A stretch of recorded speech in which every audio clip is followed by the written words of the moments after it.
politics. And in fact, as you see, there's a quote up there from my mentor, Maurice Nason. It's from his work on Husserl.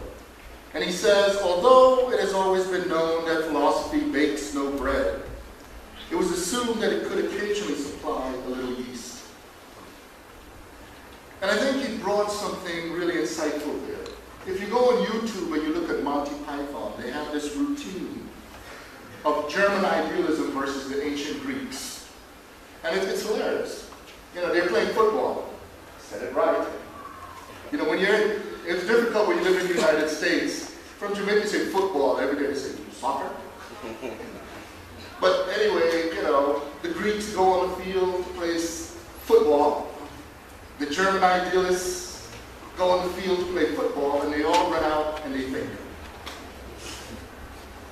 And it's a funny skit, because eventually Marx comes out, and you figure Marx, the man of praxis, is going to come out and kick the ball. But Marx comes out and he thinks. And in fact, that's one of the criticisms of philosophers, right? The view is that philosophers are so busy thinking, we're not doing.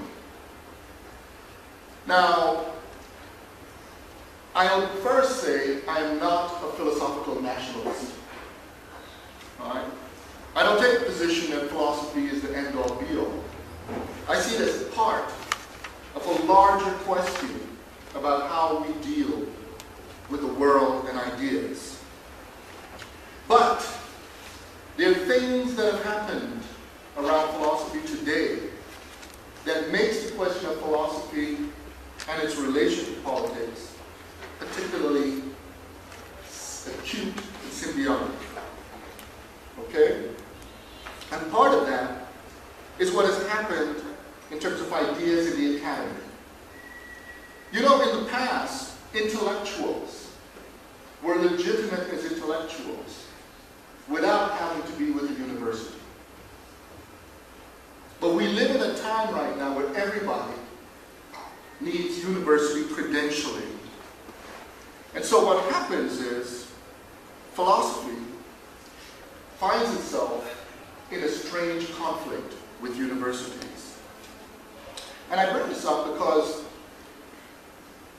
when we think about the history of philosophy, we often forget that almost all of its early metaphors are about struggles for freedom. A few years ago, I was part of a film where we walked, they asked us to pick a place that best exemplified what we do. And I decided to give my section in a prison. Because if you think back to Plato's allegory of the king, that is one of the prime metaphors. The whole thing is about the relationship to enslavement, bondage. The whole question is about overcoming the shadows that misrepresent reality, what it is to struggle for freedom. The question of philosophy having a symbiotic relationship to freedom, however, usually takes the form of its jewel, namely reason.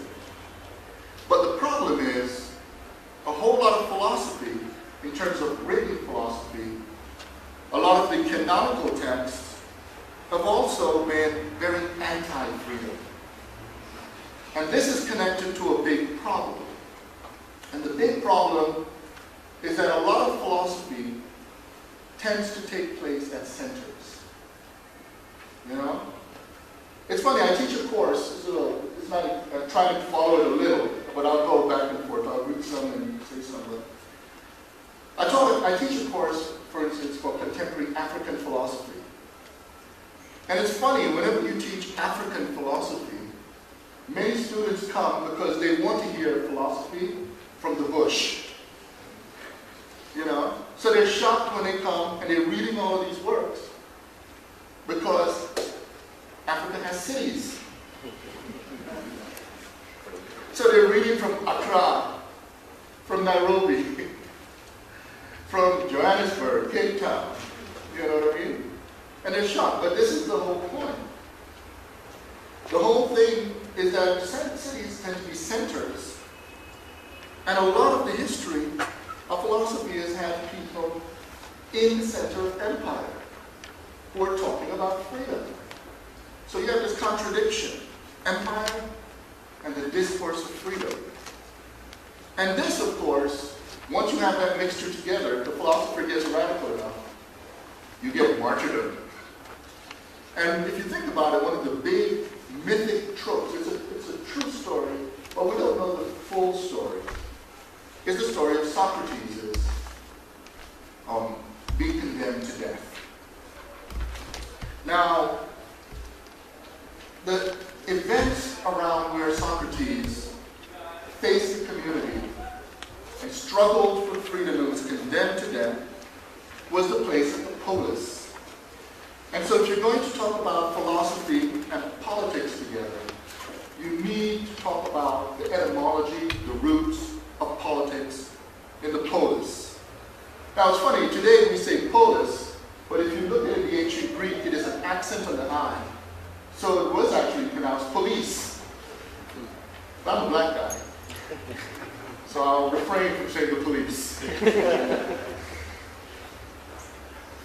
However, when you think about policing and polis, the thing we have to remember about ancient cities is that ancient cities had walls. They had the people inside. So implicit in this place that we call the polis, with all these values, was to keep others outside. You have inside and outside. Outside the walls, the relationship was war. Inside, if you made war, you would have civil war. But inside the polis, the city-state, the city dwellers, who would get citizenship, to dwell together in a city. Cities are packed with people. You're going to have conflict. You can't have that many people together without conflict. But if they went to war, it'll break down the city. So that was sublimated. That conflict, the way of conflict was placed at the level of discourse or speech. And that kind of a speech, that speaking activity, you fight with speech, that activity in the polis became known as politics. And now, this is something that Hannah Arendt, for instance, talked about in The Human Condition. Because this practice is, for her, generative. In the polis, when you have discourse, opposition, when you fight with speech, you can have deeds that go across generations, and she calls it glory. You can achieve, you can build things, it's all set within the framework of culture. And all of this activity of politics at first seems good, as long as you talk about the polis without talking about its other side. Because if you go and look, not only at the Greek polis, but look at all the ancient city-states, those that were in Central America, those that were around Africa, those in Asia, what you will find is a profound contradiction. And these places, and I have a list there, Egypt, Greece, Rome, Philadelphia, I could add to that, London, Paris.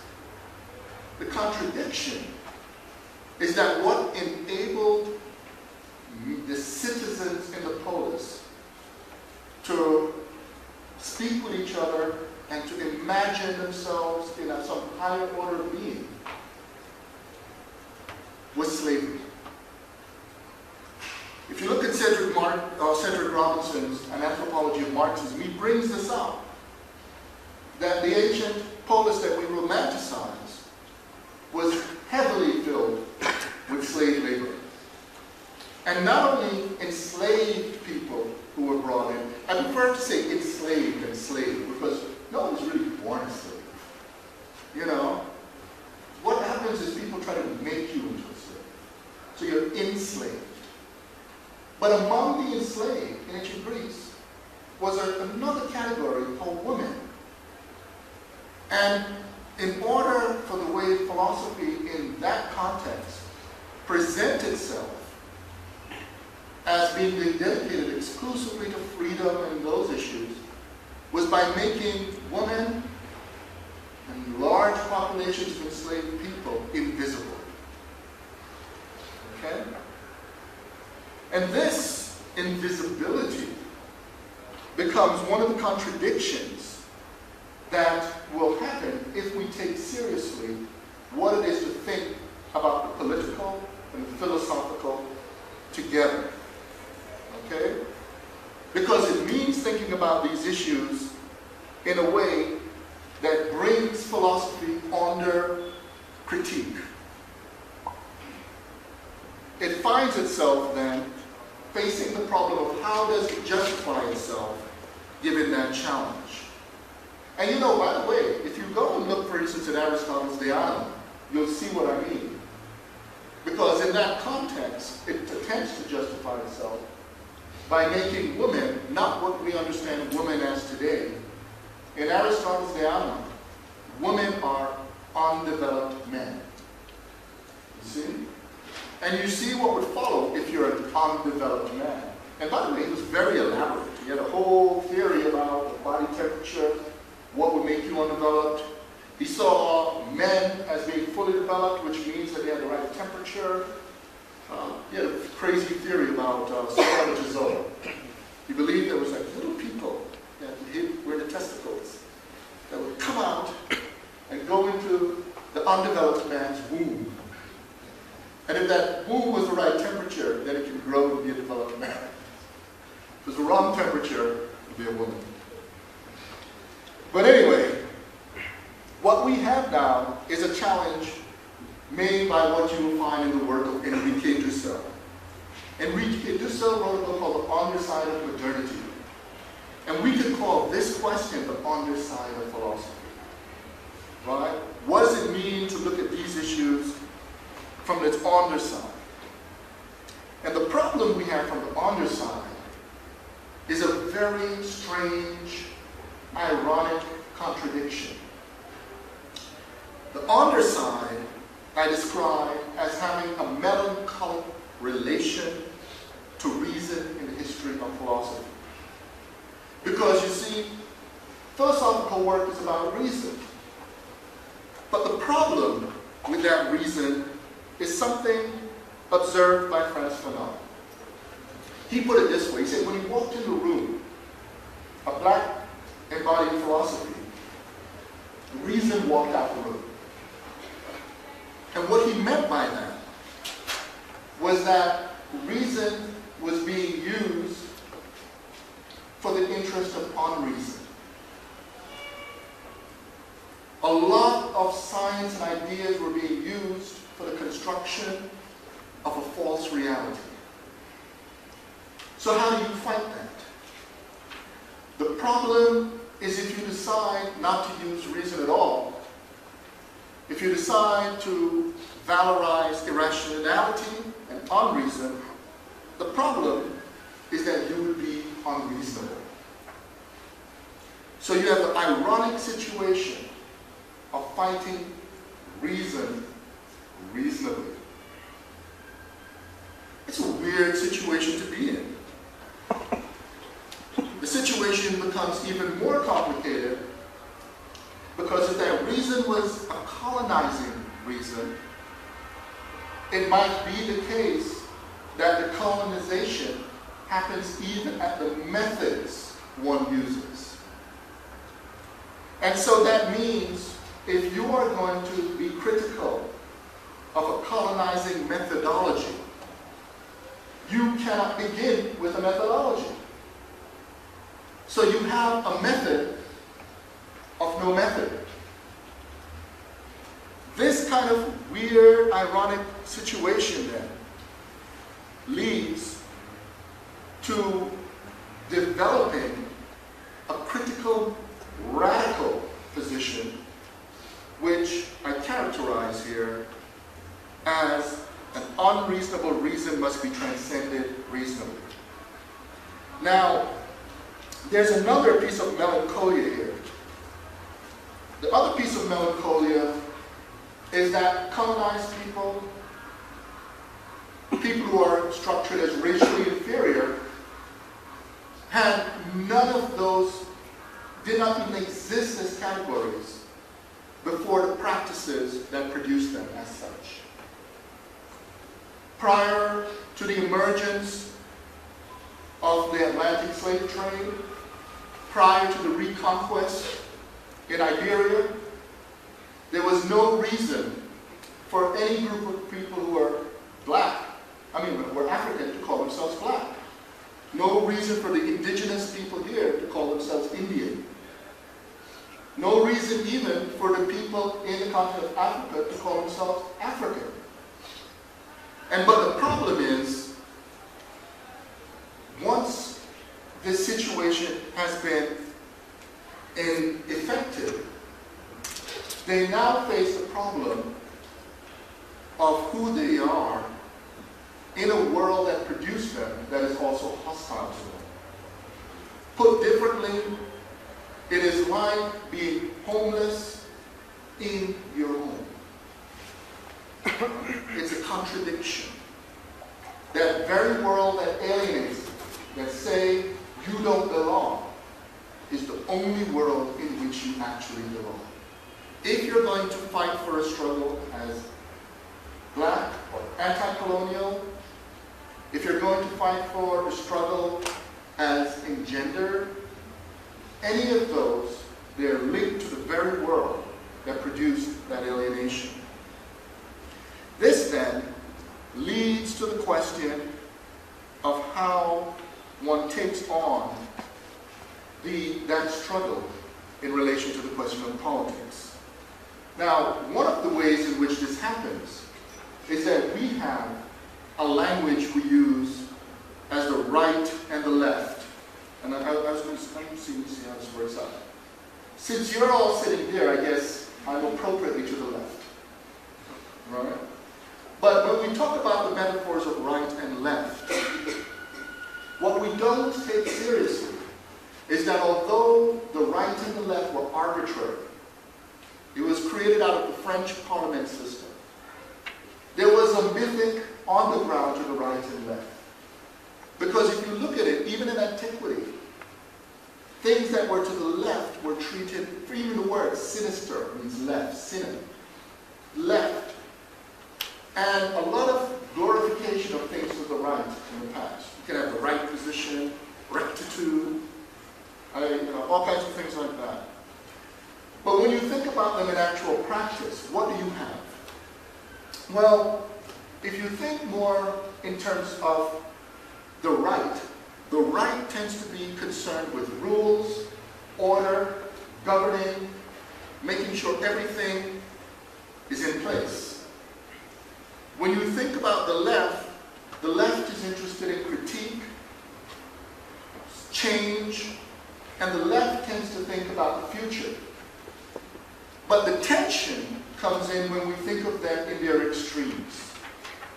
If you push the right to its extreme, you have fascism. That's what you get. If you push the left to its extreme, you have anarchy. And so this complicated issue comes in from the left about how not to collapse into anarchy. But there's another thing that happens. And this links to the question of the polis. The right only wants order. So the right does not have to tolerate its oppositions.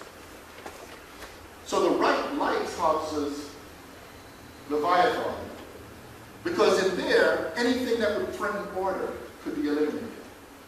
Many people may have seen this. Ultimately, it comes down to tanks, guns, order. The left, however, because the left already takes the future and the category of critique seriously, the left faces the issue of having both to be opposing, but to be the group responsible for maintaining opposition. So what the right says to the left is, you must tolerate me because you're left-wing. And then the right says, but I don't need to tolerate you right wing. I should just eliminate you. And so this means then what the left ultimately exemplifies is politics itself. And so the war against leftism takes the form of anti-politics. We see this in the global economic situation today.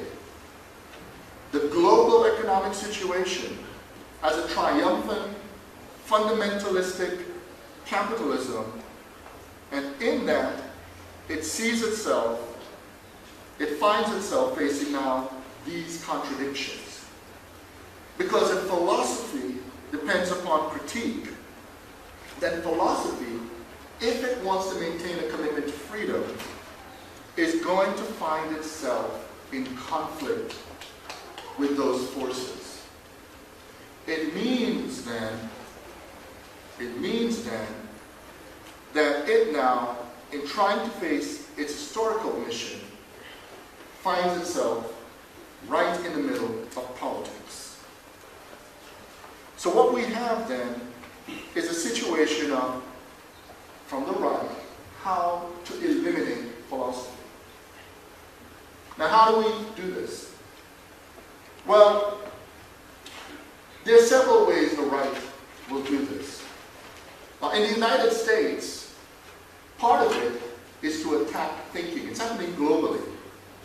So, for instance, there are books being produced that will create the category of people who have dangerous thoughts. Some of you may be familiar with my biography, but for those of you who are not, among the dangerous thoughts is, right now you're being addressed by what the American right has listed as one of its most dangerous professors. So you have to be careful. I'm dangerous. I gotta tell you, it was a funny moment to discover I was dangerous. I mean, when you're dangerous, of course, you get death threats, you get hate mail, you get people who try to destroy you. So, so then you have a sense, okay, you're dangerous in that sense. But you also see the fact that it's the forces of violence. They're not speaking with you, you see? So you already see that discursive part. But the other thing that you realize becomes dangerous, you can think about it, what makes you dangerous is if you ask, or you fight for people to think. Because you see, you know that if thinking requires a political, a public sphere, then if you eliminate those places, anywhere that depends more on thinking, on speech, becomes more political. And in the United States, this has been going on, but it's not just there, it's in other places. The idea is to make sure that the streets cannot be a place where speech happens. And so what happens then is as people retreat, the university, the academy, become more and more a place where people depend upon speech, and it becomes more dangerous. Now, the way one attempts to domesticate or conquer that danger is to colonize the very material conditions of thought.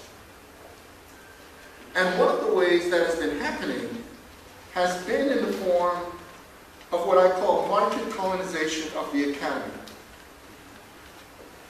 Market colonization of the academy takes the form of moving away from ideas to the marketability of the ideas. And the marketability of an idea becomes not how it affects a public, but becomes how it can get you a job. And so you have more and more people working on trying to show how their work justifies them getting a job, which means that they're not actually challenging ideas, but actually become more and more an orthodoxy.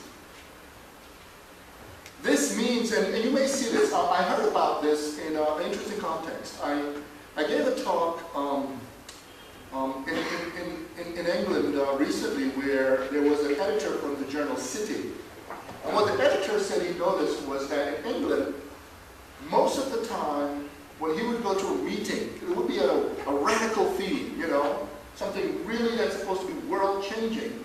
They would bring the major intellectuals together, and they'll each begin to give their analysis of Heidegger, or Marx, or Hegel, and they're going on, and the audience will be trying to figure out, why aren't we talking about decolonization of knowledge, revolution? Why aren't we talking about these canonical figures? And the reason is because the market colonization creates a situation where many intellectuals, instead of speaking with people, they end up collapsing into a job talk. And an academic job talk is when you show how as a scholar you read something. You see? In my own writings, I've called that disciplinary decadence. Disciplinary decadence is when you concentrate so much on the method and the rules of your discipline that you no longer pay attention to reality. You see? You're more concerned about if you can show that you follow the rules right, instead of seeing how reality may mean developing different rules. Okay? And this now is one of the reasons why I argue in my writings that if one is going to have a living thought, whether it's in sociology, philosophy, law, or any other area, you must be willing to transcend it to make it living. Throughout the history of philosophy, the philosophers who have been most revolutionary have been the philosophers who are willing to go beyond philosophy. They didn't care whether they were really philosophers. And this then begins to create something else, right? Because you see, if the academy functions the way the academy is functioning on the market fundamentalism, then it means it is structurally a place that's allergic to thought. So that means then, what are we to do? Well, even though I'm giving a very stifling, claustrophobic portrait, that's not the whole story. There are people who continue to think. There are people, for instance, who begin to think through speech. There are people who begin to continue to stretch thought, and although they face violence, although they're considered dangerous, they nevertheless become even more dangerous if they are not afraid of unemployment.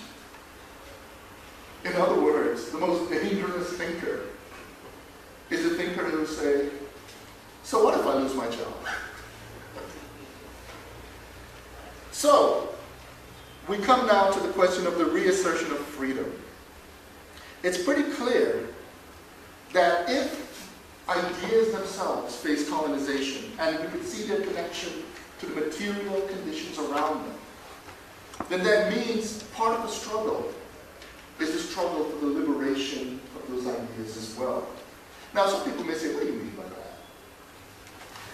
You know, I mean, aren't our experiences by themselves good enough? But as I often point out, it's not here, right? Every one of you, every one of us in the room, has had the experience of trying to figure out our experience. And if you're going to rely on a language that's against your being, then the language you use to figure out your experience could be colonizing you. It means you need to generate a decolonizing language for experience. And so I'm going to now end by making some closing remarks, okay? The first one I would like to bring up is the point connected to what I just said about experience. Because as we know, if we think about the old adage, right, that if you have deeds and practice, experience, if you do without thought, it is blind. But one of the things we have to think about is that even if we bring thought, it must be the kind of thought that makes a difference. So that means the decolonizing of thought becomes crucial. The second one is about the practice of the relationship of politics to ethics. Now, I bring this one up because if you look at a lot of discussions in the world today, people are talking ethics everywhere. They're professional ethics, legal ethics, medical ethics, ethics everywhere. But ethics is part of the problem because of how ethics in relation to politics works. Fanon observed this, but I'll bring it up, I'll summarize it this way.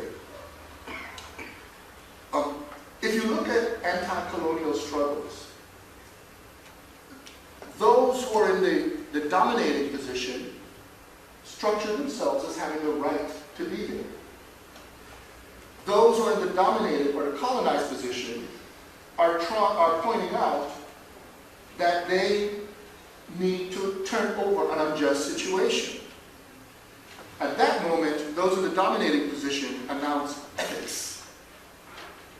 And what ethics basically say is, you can't change it unless you do things according to those conditions of what it is to do things right.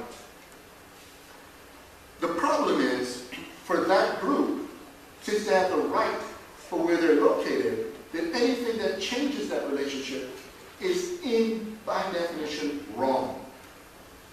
So what happens then is you have a justice for the interest of injustice.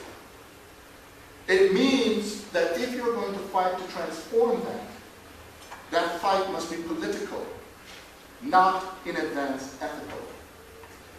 But if that happens, that means that in moments of such transition, there's a point at which ethics is suspended.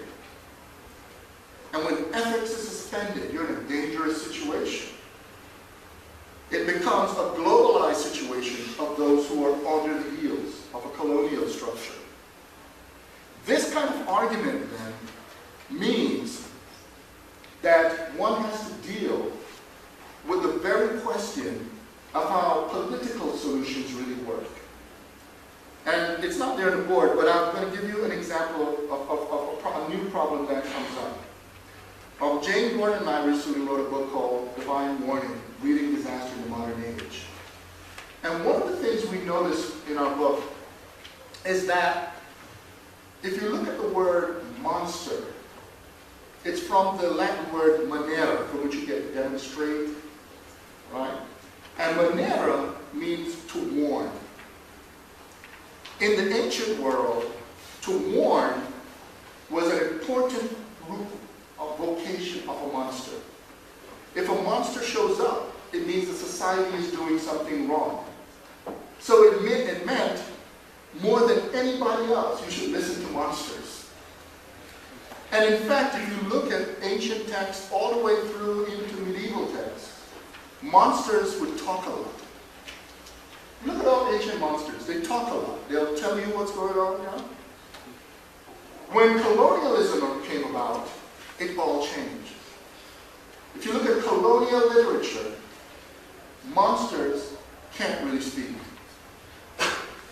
Suddenly, those who are monstrous are like, whoa, whoa. Mary Shelley wrote a brilliant text, Frankenstein. The creature in Frankenstein is articulate. He reads Rousseau, you know. Then, American version, because that's now the center empire, the American version of Frankenstein, oh, I'm good. And of course, I know the monster said, what's up with that? What that tells you is because the society does not want to listen to the monsters. However, the post-colonial moment, suddenly monsters are speaking again, right? And the speech is crucial because I've already pointed out that speech and politics are linked. So if the monsters are speaking again, what are they saying? And we see something weird because the post-colonial moment is not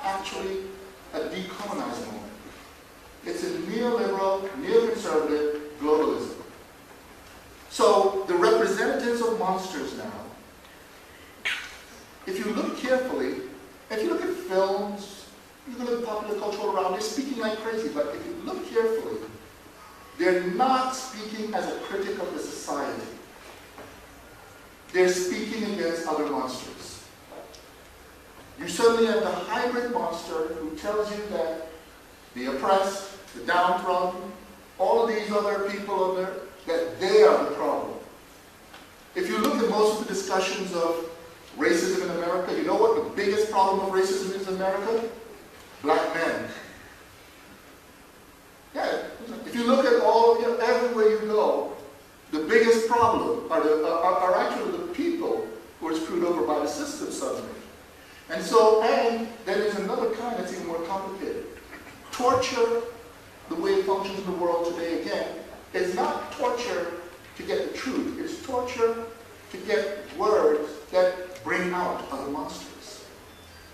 And so once we begin to understand this, we come now to the last observations I have on the board, on the screen. Okay? The philosophical problem now becomes, what will happen now if ideas, philosophy themselves, are like that analysis I just gave of monstrosity? And so philosophy, its relation to politics now, is back to facing the problem of its relation to revolution.